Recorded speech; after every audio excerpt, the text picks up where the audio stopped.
दोस्तों, आप सभी का स्वागत है फिर से एक नई वीडियो में। क्या आपको पता है क्यों खत्म होते जा रहे हैं गिद्ध? क्या आपने कभी गिद्ध को देखा है? अगर जो देखे हैं वो कमेंट में जरूर बताएं। हमें तो लगता है आप में ज्यादातर लोगों ने नहीं देखा होगा, लेकिन क्या आप जानते हैं आज से कुछ साल पहले गिद्ध भी कौवे की तरह सभी गाँव, कस्बे, शहर और बस्ती में देखने को मिलता था। रोड के बगल में किसी मरे हुए जानवर के पास गिद्धों का झुंड हुआ करता था, या फिर कच्चे मांस खाने के बाद वे आसमान में जाकर उड़ा करता था। इनकी संख्या कुछ साल पहले इतनी ज्यादा थी कि कोई इनकी गिनती नहीं कर पाता था, पर दोस्तों इनकी संख्या आज इतनी कम हो गई है कि देखने को भी नहीं मिलती है, यानी कि इसकी काया ही पलट गई है। वर्ष 1991-92 की सर्वे से पता चला कि उस समय इसकी संख्या 4 करोड़ थी, लेकिन उसके मात्र 10 या 11 साल बाद ही इनकी संख्या इतनी कम हो गई कि आज के समय में तो बिल्कुल भी दिखाई नहीं देती है। कहा जाए तो आज के समय में ये लुप्त होने के कगार पे आ गए हैं। ऐसे में हमारे मन में ये सवाल आता है कि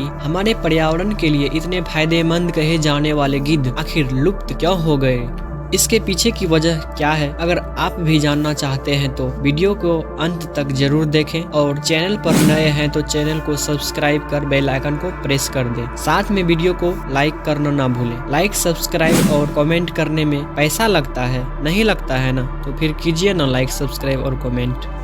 तो अब शुरू करते हैं आज का ये वीडियो। फ्रेंड्स, सबसे पहले आपको बता दें कि हम आपको गिद्ध के बारे में बताने वाले हैं। गिद्ध ऐसा पक्षी होता है जो मांसाहारी होते हैं, लेकिन ये जल्दी किसी जानवर को मारकर नहीं खाते हैं, बल्कि ये मरे हुए जीवों को अपना भोजन बनाते हैं। यानी कि जो जानवर या जीव जंतु मर जाते हैं उन्हीं जीव के बॉडी को खाता है। इनका डाइजेस्टिव सिस्टम इतना तगड़ा होता है कि ये सड़े मरे जानवरों को भी पचा लेता है। इन मरे जानवरों को खाने से इनका पेट भी भर जाता था और पर्यावरण भी स्वच्छ होता था। गिद्धों के इस कारनामे को देखकर हमको लगता है कि इसे बनाया ही गया था मरे जानवरों को खाने के लिए, क्योंकि अगर मरा हुआ जानवर इस तरह जमीन पर पड़ा रहता तो पर्यावरण दूषित हो जाता। इसलिए इन्हें प्रकृति के द्वारा तैयार किया गया है, लेकिन आज के समय में इसकी संख्या बहुत ही कम होने के कारण ही पहले की अपेक्षा प्रदूषण बहुत ज्यादा बढ़ गई है। दोस्तों, जब लोगों को लगा कि अब गिद्ध पहले की अपेक्षा बहुत कम देखने को मिल रहा है, तो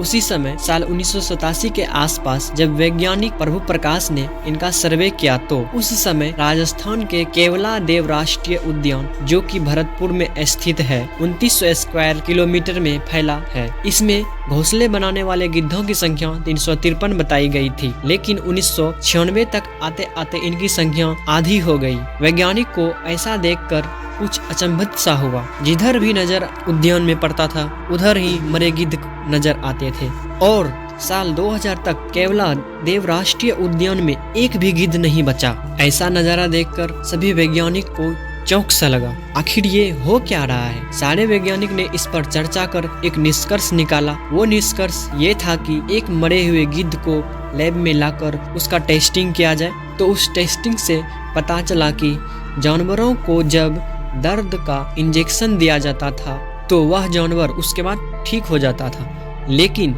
जब किसी कारण उन जानवरों की मृत्यु हो जाती थी तो उस जानवर के शरीर में दिया गया दर्द का इंजेक्शन मृत्यु के बाद भी उन जानवरों के शरीर में उसका अंश कुछ ही न कुछ रह ही जाता था। मृत्यु के बाद में उन जानवरों में दर्द के इंजेक्शन का अंश रहने के कारण ही गिद्ध जो उसका मांस खाता था, तो गिद्ध में भी उन दवाइयों का प्रभाव पड़ने लगा। धीरे धीरे गिद्ध को उसका प्रभाव पड़ने लगा। तो ये थी आज की जानकारी कैसा लगा कमेंट बॉक्स में जरूर बताना। इसी तरह के और वीडियो को पाने के लिए चैनल को सब्सक्राइब करना ना भूलना।